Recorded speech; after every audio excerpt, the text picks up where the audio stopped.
കഴിഞ്ഞാൽ തങ്ങൾക്ക് എന്തെങ്കിലും സംഭവിക്കുമോ എന്നുള്ളൊരു പേടി, പിന്നീട് ഉണ്ടാവാൻ പോകുന്ന കാര്യങ്ങളെപ്പറ്റിയുള്ള ഒരു പേടി ഇല്ലാതെ ഒരിടത്ത് ചെന്ന് പറയാൻ പറ്റുന്നൊരു സ്ഥലം അവർക്കുണ്ടായിരുന്നു.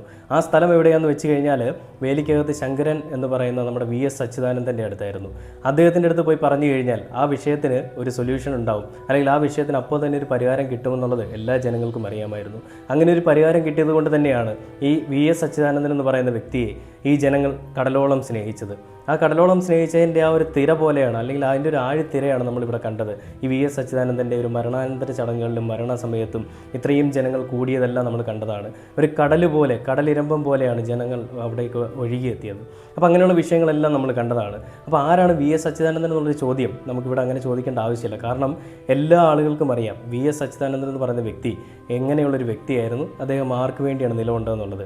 സ്വന്തം മകനെതിരെ ഒരു വിഷയം വന്ന സമയത്ത് അദ്ദേഹം പറഞ്ഞത് അന്വേഷണം നടക്കട്ടെ, കുറ്റവാളിയാണെന്നുണ്ടെങ്കിൽ ശിക്ഷിക്കപ്പെടട്ടെ എന്ന് തന്നെയാണ്. സ്വന്തം മകനെ ഒരു